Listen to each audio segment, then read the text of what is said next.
Okay, let's see. The first thing that's due is programming assignment 2. It's due November 1st. The second thing that's due, well, not due, but there's a midterm on November 7th. And then about a week later, there's a homework 3 is due. It's like everything's nicely spread out.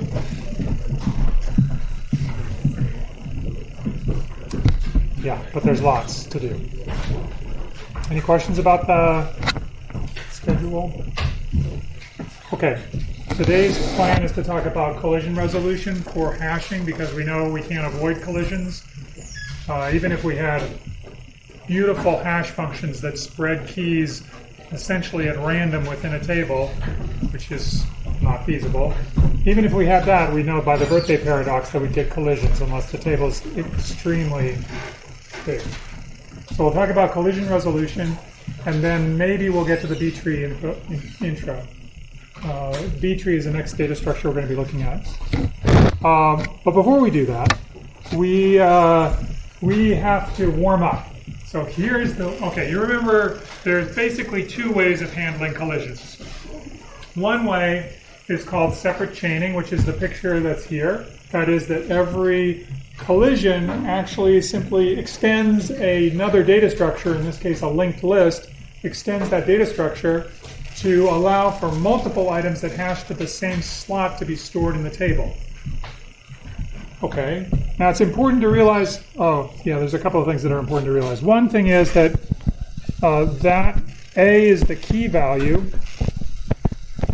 and you need to keep the key value in the table because there are multiple things that hash to that location. For example, another key, the key X, might come in and you might say, is X in the hash table? And X might map to location 1 as well. But you have to check to see whether X is one of the keys that's in that location in the table, and so you have to perform all these comparisons with the stored keys.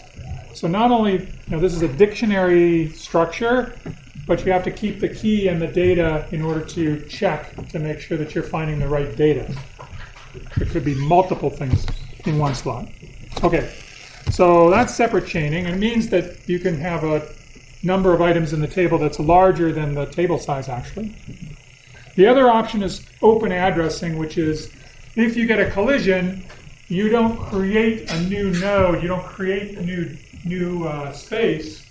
You look for new space by walking through the table in a particularly prescribed fashion, so that when somebody wants to find something in the table, you can follow that same prescribed sequence of locations to see if it's in there. Those are the two collision resolution strategies that we're talking about in this class. And the question is, let's think about, here's the question. First of all, in this picture, A and D both hash to the same location. Which was hashed first? Which was inserted first?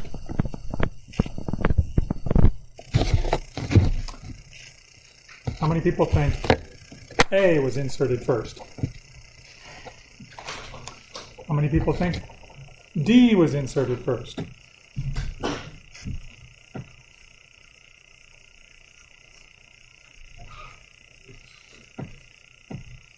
Why do they, yeah. Sure. Which would you choose to have? Which implementation would you like to have? I mean, here, let's not think about just two things. Let's suppose that this thing was really long. Now, the amount of time that it takes to perform an insertion in this really long linked list, how much time does that take?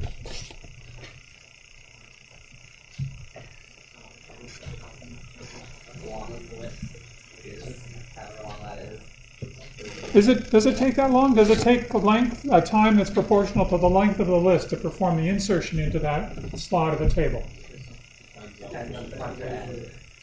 Oh, good. It depends on where we put it. Does it matter where we put it? Not really. We could put it at the front. We could put it at the end. So, I mean, if you were following the scheme of trying to insert it quickly, you might insert it always, the next thing you might insert at the front of the list, because that's the cheapest way to make the list contain that item. So it could be that if you said that D was the first one, then maybe you'd be right.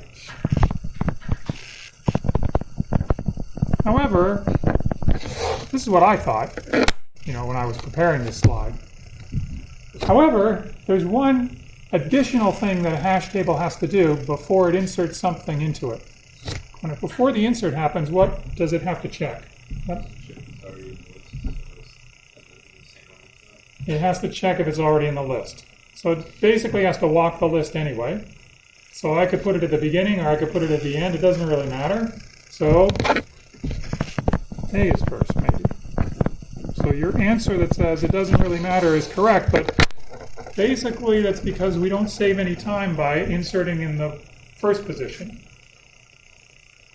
because we have to check. I wrote this down too. We need to check. What I wrote down is we perform find, and I'm not. We need to check.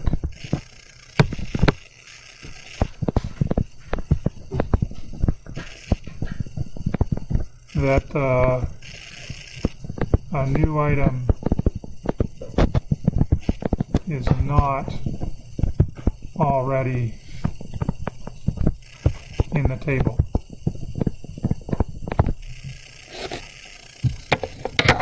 So anyway, the answer to this question is it could be either, and I don't know. Couldn't really tell any difference between the two now. But it is important to understand that you need to check before you insert.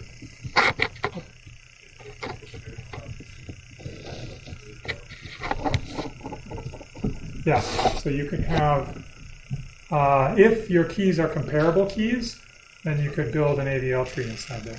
So comparable keys meaning that you can compare them and one's less, so you know what to do. But in fact, any data structure you can plug into that. You could plug another hash table into that. You could, in fact, that's done commonly. It's, for adaptive hash tables, that's not often the thing to do. But any data structure, any dictionary data structure could be put inside of the cells in the separate chaining table. But we're thinking about the sort of a simplest linked list type of structure, and that linked list structure has this property that we have to look through it all before we find out if the thing we're looking for is there. And that's what led to this interest in the load factor alpha, which is the average number of items that are in one of those slots. When I hash something like X to a new slot, I want to insert it in there, or I want to find it, let's say. I look through all of the items in that slot, and the number of items in a slot, so this is about the number of items per hash slot. So what we saw last time, if I perform an unsuccessful search, so I look for something that's not in the table, I examine that entire linked list. That entire linked list has length alpha, so I look at about alpha items. The thing I don't think we did talk about, though, is what happens in in a successful search. So for a successful search, we find some item, so we are definitely paying 1 for the found item. That's the cost of saying, yes, it's here. But then what's this other part? What's this? So there are n items in the table in total, and the table has size m, the number of slots. So the remaining items, the items that are not the found item, there are n minus 1 of them, and how many of them end up in the same slot as the one that we're looking in? About, on average, in expectation. N minus 1 other items, how many end up in the slot with me? The one item that's been found.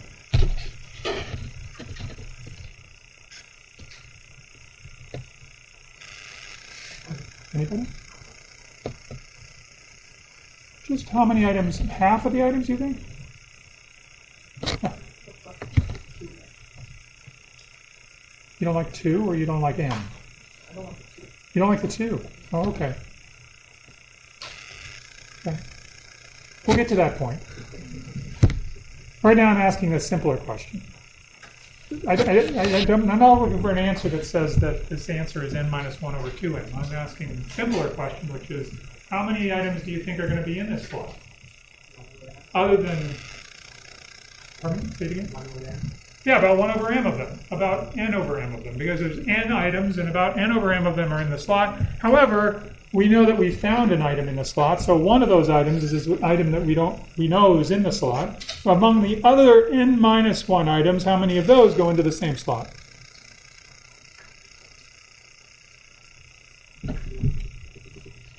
N minus 1 over m.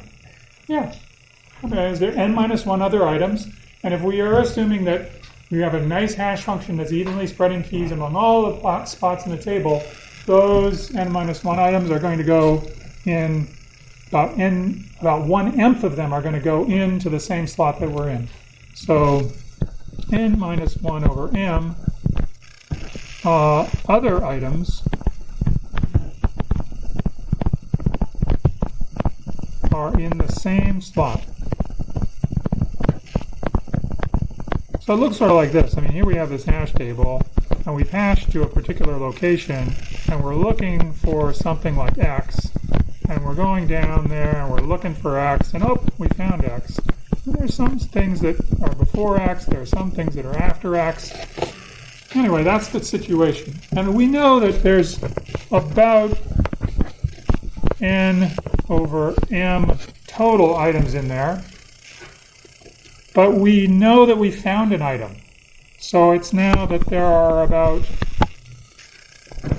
n minus 1 over m items other than a found item.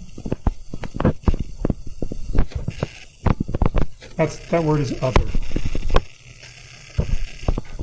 Other than x that are in there. Yeah. Because there's some weird conditioning going on here. So this is I know that I found it in that slot. So one thing is that I know that that slot is not empty. So that biases the probability right there. But the fact is that I found one item in there means that there's no probability associated with that item anymore. It's in that slot for sure. So I can set that aside and I can ask, now I have n minus 1 other items. Where can they go? There's m possibilities, and it's equally likely to spread out. So about n minus 1 over n. But there's some conditioning going on in the fact that I found it. One obvious thing is that the slot is not empty. Okay, so now I have n minus 1 over m other items. So where's the 2? Now this is your question. I don't like the 2. You're reading your phone, man. I'm answering your question. Oh, you do? Oh, sorry. No. It's good. It's your time. So why the 2? Yeah. Yeah, so we're making another assumption here. And the other assumption is that the order in which the keys arrived and the order in which we're searching for them is somehow random. It's not correlated. It's not like I'm looking for the last thing that was put in. I'm not looking for the first thing that was put into that slot. I'm looking for a random thing that's in that slot. And that means that about half of the items precede X, just like here. And that's a cost that I incur before I find X. And a half of them follow X, which is not a cost that I incur. So half of these occur before X. And so that's where that 2 is coming from. It's coming from the half. Yeah? So, there's still isn't there a more or a larger distribution of values for X is not in the middle? Like if you imagine like a probability of X across all the factors. Yeah. Wouldn't it be closer to the end as opposed to the beginning? So this is exactly what this expected value is supposed to capture. So imagine that I gave you a permutation, randomly oriented permutation. I ask you, where do you expect the number 1 to occur in that permutation? And you say, well, look, there's zillions of permutations where number 1 doesn't occur in the middle. How can you tell me that 1 is going to occur in the middle? Well, I say, well, for every time that 1 occurs in the first spot, there's an equal probability that it'll occur in the last spot. And that's true for every pairing of extremes in this thing. And so basically what it's saying is that the expected value, the expected location of any particular item in a random permutation is going to be right in the middle. And that's sort of what we're doing here. Well, it's exactly what we're doing. Okay? So this whole discussion isn't just, one of the things to say is not that this is a precise formula that I want you to memorize and I want you to understand exactly how to do this stuff. That's not the point. The point is more to understand that there's a difference between when something is in the table that you find and when something is not in the table and you perform a find. And those differences still amount to about the same performance as a function of alpha.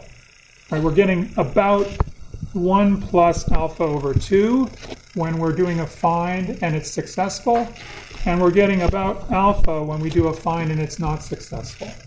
So this kind of reflects the fact that we have to search the whole list when we are unsuccessful, and we only have to search about half of it when we're successful. But still, in both cases, it's about proportional to alpha. It's proportional to the load factor, is the cost that we pay when we do these find operations. And so that's really the motivation for why we want to keep the load factor small in the separate chaining case. When we keep it small, it immediately translates into better performance, we hope, if we have a good hash function on the operations insert and find. Okay? Okay. Oops. The other option is open addressing. Open addressing is a technique that doesn't add memory after the hash table has been created. When you create a hash table, you're not going to create nodes to create some sort of data structure sticking out the slots. All of the keys that you store in that hash table, they have to fit in the hash table. So what happens when you have two elements like A and D that hash to the same location is that, well, in this case, so this is hash of A is equal to hash of D again. In this case, I suppose that both of them are equal to 1. A got in there first. It's stored in that location. So when I try to insert D and it hashes to the same location, I have to find another empty spot in the table to store D. And this picture indicates that I'm using a search strategy which looks for the next open spot in the table. In general, it doesn't have to be that simple. It just needs to be when an insert occurs, there's some sequence of spots in the table, regular sequence, a sequence that you can predict from the key value and what's in the table until an empty slot is found, a sequence of spots that you look for. So that when you perform a find operation, then you can follow that same sequence of locations in order to determine whether the key is in the table or not. So it's sort of like you take the linked lists that were separate in the separate chaining, and you kind of smush them all together. They're now sort of like vertical things. They're like, here's the linked list for A and D. Here's the linked list for E and B. They are occurring in these locations vertically in the table. And the problem is, or the danger is, that if I come in and I insert X and it happens to hash to the same location as A, then I find A is occupied, so I check here, and the next location is occupied, the next location is occupied, the next location is occupied, and I end up inserting X that far down. So it's sort of like they're not separate. That's why it's called separate chaining. This is called open addressing because they're kind of not separate. They kind of run into each other. Okay. The other problem is that you can't possibly hash more items than are in your target. Yeah.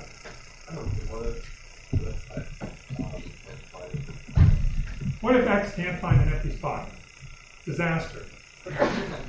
So there's nothing you can do. In fact, people write hash tables the first time they write these sorts of things where they go into an infinite loop looking for a spot in the table and it never is found. So you have to recognize the fact that when it is full, you have to do something. What do you think to do?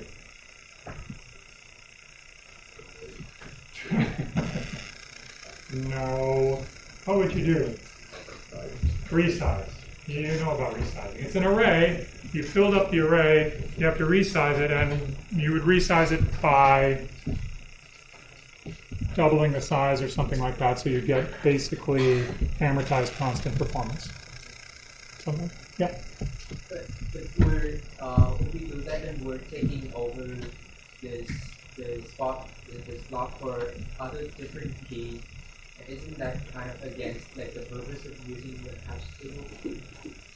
You mean about resize? So for example, if we want to find like some element that has a key equal to 5, and we go in there and we find X, but the key of X is actually 1.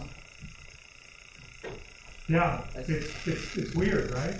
Like, this bothers people. I understand, but you also understand that open addressing is giving you flexibility. It's saying the first place you should try is the hash function value. But if that's full, because there are keys that are already in those spots, we have to give you an alternative place to go.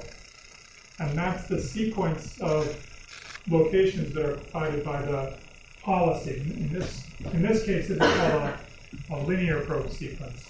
It's like incrementing by 1 each time. So there are other policies you could follow as well. We'll talk about another one. But yeah, it seems a little bit weird because the actual location that the element ends up in is not just dependent on its key value, it's also dependent on the contents of the hash table. If the hash table was empty, then X would have gone into location 1. Because it has things in it, X goes into location 5.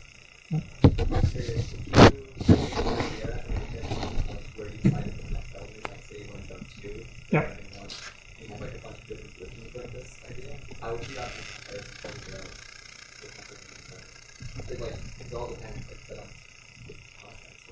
Yep. Well, you tell me, how would you approach that? Well, like in the last example, we had a link list in every spot. It's been kind of easier to reason about. You just look at that one spot and all the other ones. But this one, there's like something spot. Yeah. Well, I mean, the way that I would do it, at least initially, is, well, I probably wouldn't do it initially. But anyway, I would eventually come down to experimental. And that's exactly what they've done. But there is some mathematical analysis that we can do for this as well. It's just that it's a little more complicated than the previous one. And we could do that, but I'm holding off on doing it, I think. We're not. But I'll tell you, I mean, in the previous case, we had this growth which was something like alpha for the separate chaining. For this, as the load factor, same load factor, alpha, the running time will grow something like 1 over 1 minus alpha.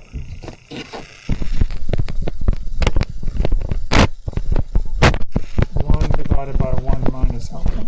Alpha, of course, has to be between 0 and 1, because if it gets up to 1, then the table's full. So that's essentially how it grows. Okay. Yeah. Is there a way to count in hash function? I mean, like, it's sort of like these are open addressing functions, but like, can one hash function like have like more address spots? You know what I mean? Yes. So, look, we are touching the tip, the very, very tip of a gigantic iceberg of research that's been done on hash tables, because hash tables are incredibly important and people have been working on them for years and years and years, and there's new stuff coming out all the time. It's really kind of cool. And there are very interesting variations on sort of this standard way of dealing with collisions. One of them is called cuckoo hashing, where you hash to a particular location, you act like a cuckoo bird, and you kick out whatever is there and you jump in. What happens to the person you kick out? They have an alternate spot that they try to get to. Okay? If somebody's in there, they kick them out.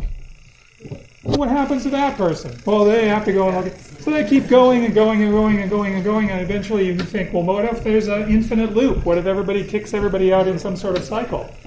Then you stop and you rehash. Turns out it's a great hash function, a great hash policy, collision resolution hash policy. Very beautiful, beautiful hash function. There's also things that are.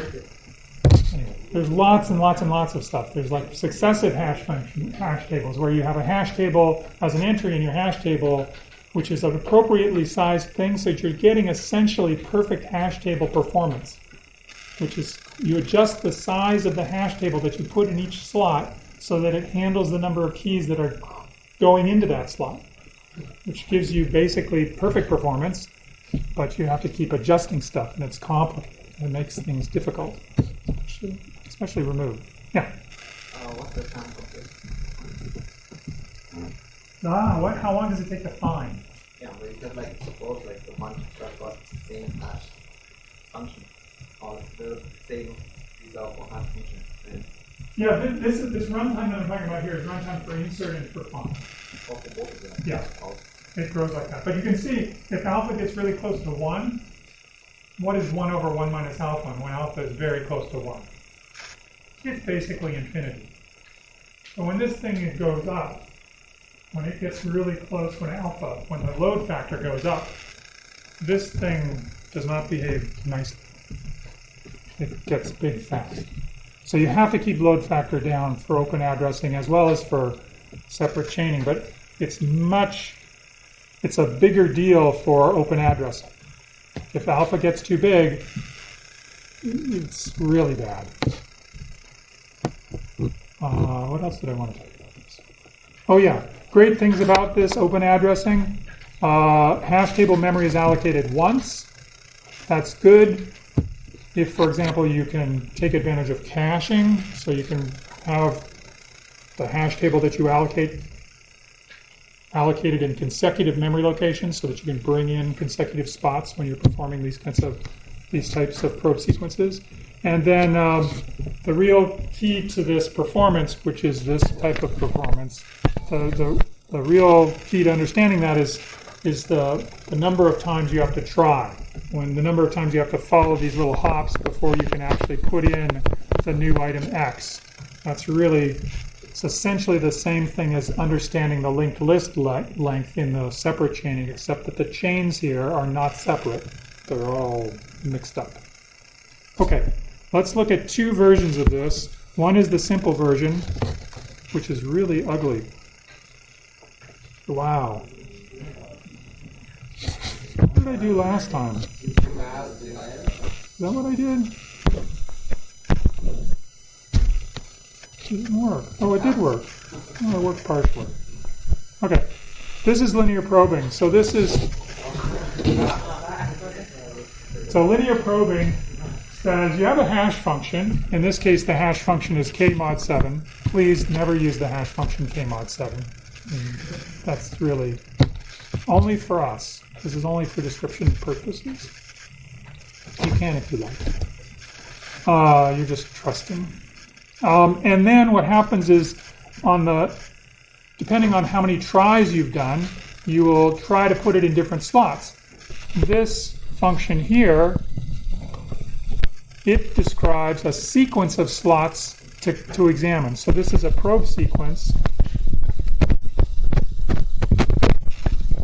for linear probing. It starts off by checking for just hash of k. So for example, if we looked at inserting 76 mod 7 is 6, and we look first at hash of k plus 0 mod m, which is 6 plus 0 mod m, which is 6, which it's open because there's nothing in the table. And then we'd insert 93. 93 mod 7 is 2. It gets right into the table immediately as well. So does 40. 40 is, again, every single time we're doing this insertion, we are calculating the hash function, and we're saying, can I get in at that spot? And if not, I'll try another alternate spot. I'll try again. So the tries here, this try location is like how many times I've tried to do it.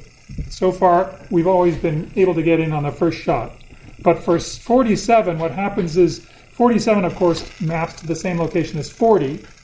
We get a collision, which is the nice black dot. And so we go to the next try, which is try number 1, because we started at try number 0. And try number 1 says go to the hash function, which we've already calculated as being 5, plus 1, which goes to 6. And then we take that mod m, and it's 6. And there's something there as well. So now we have another failure. So we try again for try number 2. Try number 2 says 5 plus 2 is 7. 7 mod 7 is 0. We go back up here, and we finally get in. So 47 is there. So this formula that's up above, hash k plus I, that's describing a sequence of probes, a sequence of locations that are called the probe sequence. And you try until you succeed. Yep. Here M is 7. M is 7, yeah. M is the table size. Yep. Okay.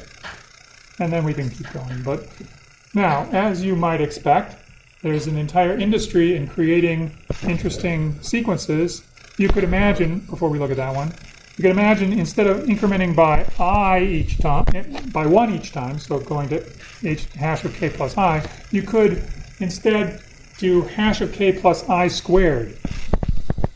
Plus I squared, that's quadratic probing,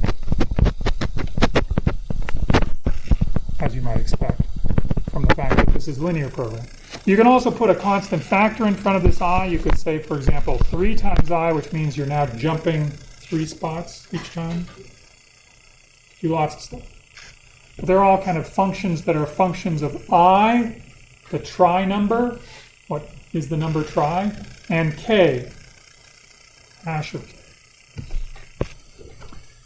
The one that's slightly different in this family is something that's called double hashing, where you, instead of just adding by I or some function of I that's independent of the key k, you use an increment which is a second hash function applied to k. So your initial spot is again hash of k, and so in our scheme the same 3 things get in initially into exactly the same slots. But when there is a collision, you calculate a value using the second hash function that is the increment by which you're going to jump to place to go through your probe sequence. So if hash 2 of k was 2, then I would walk 2 steps and try, and then walk 2 steps and try through the table. Understand? It's just how much I'm incrementing by. Why would I do this? Why would I use a second hash function? Oh, I've got more important things to ask you. Sorry, let's not ask that first. Let me ask something else first. Here's my second hash function. So the first hash function is just the same one as before, but the second hash function is 5 minus k mod 5. Why is it 5 minus k mod 5? Why isn't it just k mod 5?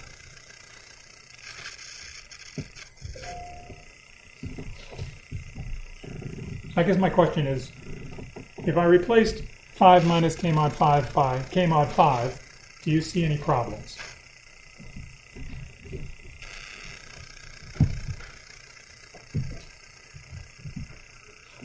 Yeah. Because when you do the regular mod, it goes from 0 to n minus 1. This one would now go from the other way around. So it'll go like when 1 times 5 minus 1 is 4, then 3 is giving us a 0. One goes one way, while the other goes the other. It's true that when one goes one way, the other goes the other. It has to do, but you went too far when you went the other. It has something to do with the ranges of those values. Yep. You don't get 0. So with this, 5 minus k mod 5, my second hash function never evaluates to 0. Never 0. So what? Why am I so scared of 0? Yeah. Yeah, if it's 0, then every single probe in my probe sequence is going to be at the same location, which is just hash of k. It doesn't increment by anything. So I have to protect myself from zeros. Can't have zeros. So this is one way to do it. But as I said before, please do not do this at home. Well, you can if you'd like, but it's not really the best hash function in the world. It'd be better if you picked something from a universal family of hash functions. Okay, so then what happens when we hash in 47, it's colliding with the initial hash value that it collided with before, and it now increments by 5 minus 47 mod 5, which is 3, so it tries here, and it ends up going there. So now back to the original question, why should I make this increment be a function of k, the key? What advantage does that have?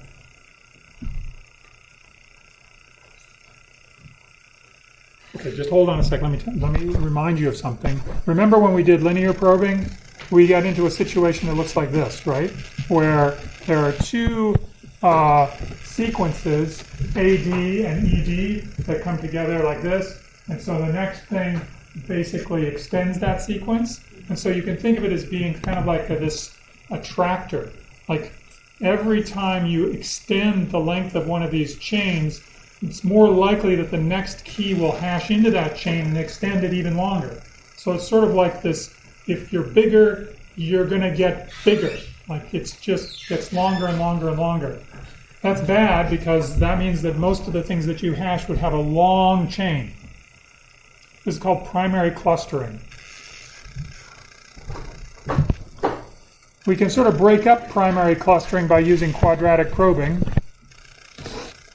because now the step size isn't the same. So as I gets bigger, the jumps get larger. So if I go to the fifth probe, I'm actually not stepping 5 steps away, I'm stepping 25 steps away. Right? So that's an attempt to break up these long chains that keep extending themselves. And then hopefully the idea is that for some value of I, you jump out of the chain and you jump over a large part that's like a gap. But this is different. This is saying that the amount by which I increment is going to be a function, a second hash function of k. Different hash function from the original hash function. Why would I do that? Yeah. You sort of create multiple chains where you hope when you don't hit one of them with chains that you created along the way.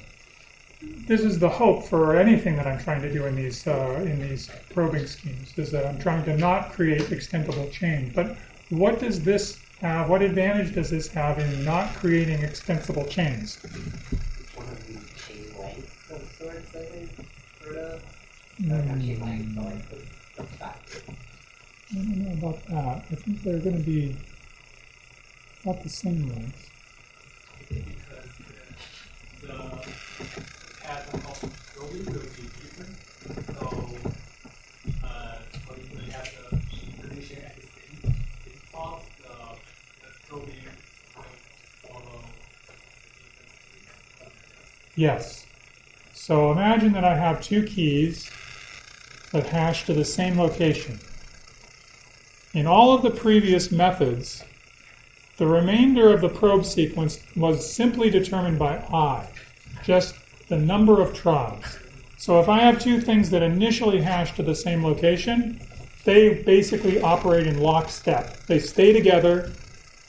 The next sequence location is the same, the next is the same. So once collided, they're always collided. If I use a second hash function, that breaks that connection.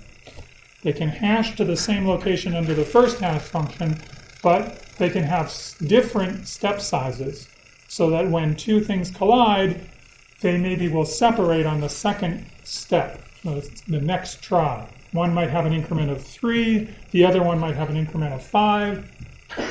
They can be different, even though they hash to the same location. So that's really what's trying to be fixed by this double hashing scheme. It's collisions that perpetuate lockstep over time. Yep. What was the reason again why it Oh, suppose it was 0. Oh, never mind. Yeah, it would be bad. Yeah. Sorry, but Go. doesn't you get a collision with the second hash function? You mean on the same thing? Yes. Yeah. So then you'd be in lockstep. Okay. So the idea is to try to choose this hash function to be different than this hash function and not correlated in some weird way, so that you try to get separation. You try to split them up. Yeah. I'm just too confused why it's 47 would insert it at 1. Why the next insert went into 1? Yeah, why does it do that? Oh, I didn't follow that. yeah, sorry. So I was explaining separately because it's so exciting. This is the value of the second hash function for 47. It's 3. 3 is actually telling you the step size when you go to a next try. Meaning, remember before, here, we had just I. So the step size was 1. On the ith probe, we would probe I positions beyond the initial hash spot, which basically says that at each try, I'm going to check the next location. Here, it's saying the ith try, I'm going to go to the spot which is, in this case, 3 times I away. So I'm jumping by 3s. I'm jumping by whatever this value is, second hash function. And so I'm getting an increment of 3.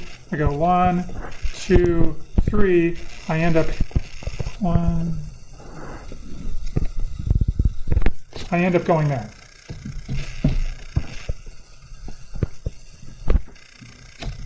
That's the next spot. I don't check those intermediate spots. I just go there for my second probe. Sorry, you're suggesting that this is circadian. I'm suggesting what? That this is circadian. Because from 6. Oh, yeah, of course, because I'm taking everything mod m.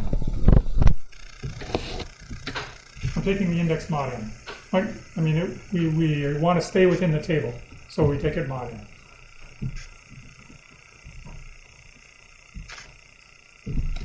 Yeah. What happens when it keeps jumping around and never finds something? Because it's something about like this really large number, right? So when they're empty slots, you don't get any trouble because you keep jumping from pole to pole. You have to resize and you waste space. I Yes. still be wasting space because it's actually something you objectively want to go.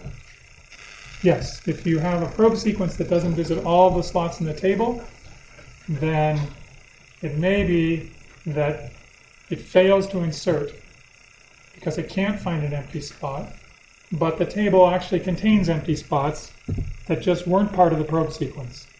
And this can happen. Yep. How many would you go through before you decide to resize? Yeah, that's exactly what I would do. I have a little counter that says, if you get to be M, then I'm giving up. Because I've visited M's positions and haven't found anything that's open.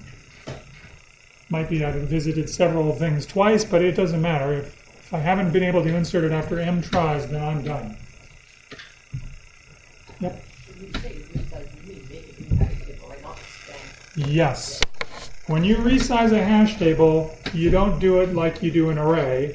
I mean, you do it like an array, except that you don't just copy exactly what's in the original hash table into the new hash table. you create a new hash function whose domain is the size of the new hash table. Well, you select one at random from a universal family of hash functions, and then you rehash everything that was in the old table into the new table. I'm just wondering, like, so to solve that problem of missing some of the slots, like, would you just make like the 5 and the 7 like relatively happy? Yeah, except that it's yeah, you would make them prime. And then also, like, for the 7, like, And the m value would be prime. so like there's 7 and M, like, are they always going to be or Oh, no. This 7 right here? yeah. No. That's just, no. This is not m. That's 7. Oh, An unfortunate choice of 7. Not. Well, actually, sorry. It was nice to use it as 7 for this example because I don't have to take mod twice. But in general, it would be something that would be larger than m. So this would be, so it's not that it's unrelated to m, but you want it to be bigger.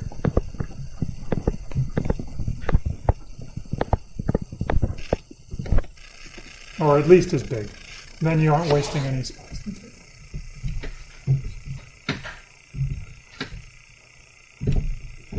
Okay, now I've forgotten what I was going to tell you, but it was something incredibly important. Oh, I remember what it was. Quadratic probing actually has this property. Quadratic probing does not visit all the slots in the table. So, okay, so now hash table maintenance. Nobody asked me about what happens when you want to remove an item from one of these open addressing hash tables. Because if you think about it, if you remove an item and leave a blank, then when you perform a find operation, how does find work? It starts off, here, let's go back. How does find work? Like, suppose we perform find of x. You hash x to its initial hash location, which was the same as a. Then you start going down through your probe sequence looking to see if you found x, and eventually we find x. But if I perform remove e, and now I perform find x, then I start here and I look and I get to a, and I say, nope, that's not x. I go to d, nope, that's not x. Go here, oh, that's empty, I'm done. Not a good idea. So that's why you use what's called, and it really is called, a tombstone.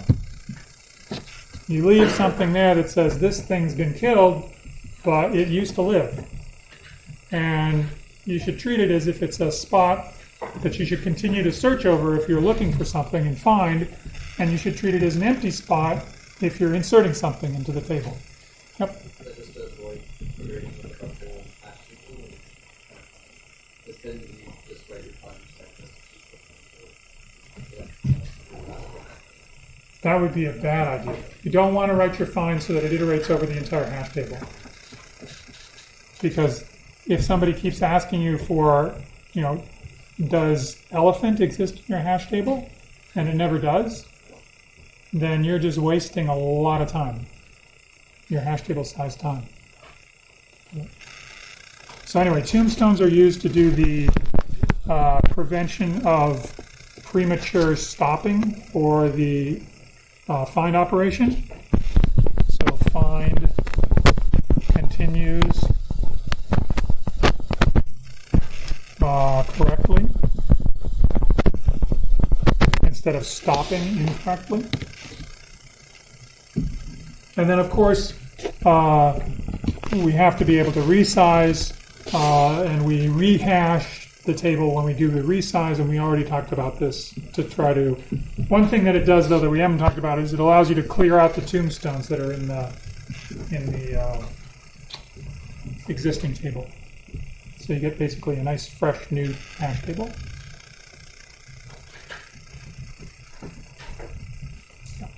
when you insert and add some stuff, you can like put them in other movies. You can, yeah. Yep. So you only have tombstone and you remove stuff. Suppose there's nothing there in the beginning, and you want to remove. You have nothing in your table, and there's nothing in there, right? Like suppose there are some stuff on it, but like I haven't filled out the entire table. Okay. So those empty spots doesn't contain tombstone obviously. They don't contain. So how do I prevent premature finding? Premature. Stopping. Yeah. I don't. It's not premature if they're really empty. But like this. Oh. If they're really empty, if they're not tombstones, then there has not been anything that's been inserted beyond that point. It's fine. So the stopping criteria is blank, but not tombstone. Then you can stop your finding. Okay, great. Next time we are going to talk about bee trees.